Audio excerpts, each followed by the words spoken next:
Good morning, सुप्रभात, नमस्कार। स्वागत है आपका मनी 9 पर। मैं हूं आपके साथ मीनू शर्मा, लेकर हाजिर हूं आपके लिए आपकी जेब और जिंदगी पर सीधा असर डालने वाली पर्सनल फाइनेंस खबरों का बुलेटिन मनी मॉर्निंग। तो चलिए फटाफट शुरू करते हैं इस बुलेटिन में खबरों का सिलसिला। होम बायर्स के लिए एक अच्छी खबर है। नोएडा में यूनिटेक बिल्डर्स की आधा दर्जन सेक्टर में स्थित करीब 10 परियोजनाओं में 6000 फ्लैट और प्लॉट बनने का रास्ता साफ हो गया है। सुप्रीम कोर्ट के आदेश पर नोएडा प्राधिकरण ने बिल्डर से बिना बकाया लिए परियोजनाओं के संशोधित नक्शे पास कर दिए हैं। अब इन परियोजनाओं में काम शुरू हो जाएगा और लोगों को अब जल्द उनके फ्लैट मिलने की उम्मीद बढ़ गई है। परियोजनाओं में करीब 8-9 साल से काम बंद पड़ा था। करीब 16 साल से लोग फ्लैट पाने का इंतजार कर रहे थे। सितंबर तिमाही के दौरान कंपनियों की नौकरी की भरमार हो सकती है। देश में 30% कंपनियां अगले 3 महीने में अपने कर्मचारियों की संख्या बढ़ाने की योजना बना रही हैं। Workforce solutions company man power group के एक सर्वे में ये जानकारी सामने आई है। भारत के नेट एम्प्लॉयमेंट आउटलुक यानी NEO की गणना छंटनी की योजना बनाने वाली कंपनियों की संख्या को नियुक्ति की योजना बनाने वाली कंपनियों से घटाकर की गई है। ये सर्वे 42 देशों में किया गया है। बैंक कर्मचारियों के लिए बड़ी खबर है। उनके महंगाई भत्ते में बढ़ोतरी की गई है। मई, जून और जुलाई 2024 के लिए महंगाई भत्ता वेतन का 15.97% होगा।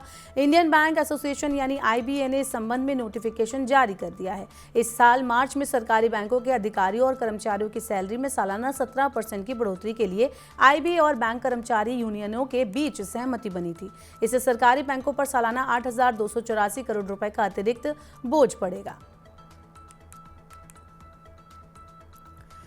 केंद्रीय माध्यमिक शिक्षा बोर्ड यानी CBSE ने एक परामर्श जारी कर छात्रों और अभिभावकों को 2024-25 सत्र के पाठ्यक्रम, संसाधनों और नमूना प्रश्न पत्रों के बारे में भ्रामक जानकारी के प्रति आगाह किया है। बोर्ड ने विद्यार्थियों से झूठी खबरें फैलाने वाले ऑनलाइन पोर्टल का शिकार नहीं बनने का आग्रह किया है।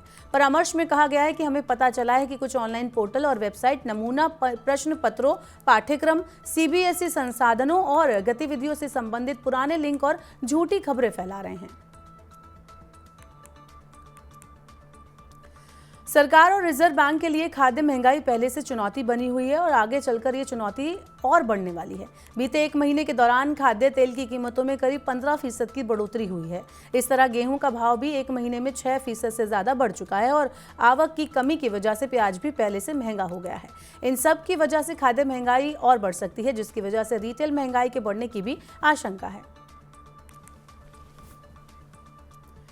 पर्यावरण में हो रहे बदलाव का असर भारत के कृषि उत्पादन पर पड़ सकता है। मौसम का आकलन करने वाली वैश्विक संस्था WMO ने कहा है कि ऐसी 80% संभावना है कि 2024 में 2028 के दौरान किसी एक वर्ष में वैश्विक स्तर पर औसत तापमान में 1.5 डिग्री सेल्सियस की बढ़ोतरी हो सकती है। ऐसा हुआ तो भारत सहित दुनिया के कई देशों में सूखा और कई जगहों पर बाढ़ की आशंका बढ़ जाएगी।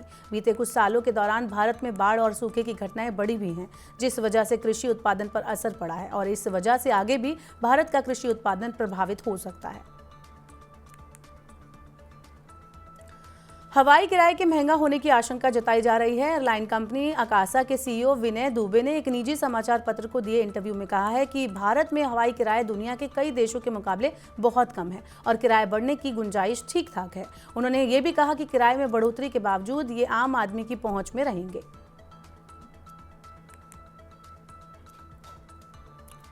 कंपनियां डोनेशन में दिए पैसों को CSR में दिखाकर टैक्स छूट ले सकेंगी। मुंबई और दिल्ली में के इनकम टैक्स ट्रिब्यूनल ने यह फैसला सुनाया है। 2 अलग अलग मामलों में कंपनियों की तरफ से डोनेशन के पैसे को CSR में दिखाकर टैक्स छूट मांगी गई थी, लेकिन इनकम टैक्स विभाग ने इस टैक्स छूट से इनकार कर दिया था। मामला जब कोर्ट पहुंचा तो कोर्ट ने कंपनियों के पक्ष में फैसला सुनाते हुए कंपनी को डोनेशन को CSR का हिस्सा बताया। पेटीएम की पेरेंट कंपनी 197 कम्युनिकेशंस ने कर्मचारियों की छंटनी की है। कंपनी ने एक बयान में दावा किया है कि वो कर्मचारियों के सुचारू रूप से स्थानांतरण के लिए उन्हें कहीं और भर्ती करने की सहायता उपलब्ध करा रही है। हालांकि बयान में कितने कर्मचारियों की छंटनी की गई है, इसकी संख्या उजागर नहीं की गई है। जनवरी-मार्च 2024 तिमाही में पेटीएम के कर्मचारियों की संख्या तिमाही आधार पर करीब 3500 घटकर 36,521 रह गई।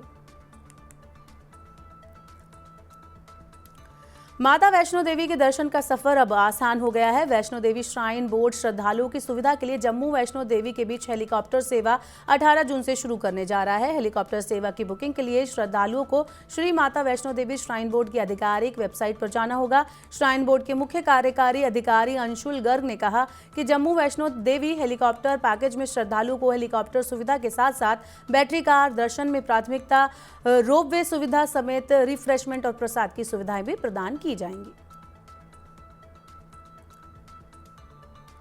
विश्वविद्यालय अनुदान आयोग यानी यूजीसी के अध्यक्ष एम जगदीश कुमार ने कहा कि भारतीय विश्वविद्यालयों और उच्च शिक्षा संस्थानों को अब विदेशी विश्वविद्यालयों की तर्ज पर साल में 2 बार प्रवेश प्रक्रिया आयोजित करने की अनुमति होगी। यूजीसी ने इस योजना को मंजूरी दे दी है। ये फैसला मौजूदा सत्र यानी 2024-25 से ही लागू होगा और उच्च शिक्षा संस्थान जुलाई-अगस्त के बाद जनवरी-फरवरी में भी दाखिला ले सकेंगे। तो आज के मनी मॉर्निंग के बुलेटिन में फिलहाल के लिए इतना ही। अपने काम की जरूरी खबरें देखने और समझने के लिए सब्सक्राइब करें हमारे YouTube चैनल को। वहीं इसके अलावा आप मनी 9 के सुपर ऐप को भी डाउनलोड कर सकते हैं। बने रहिए मनी 9 के साथ। नमस्कार।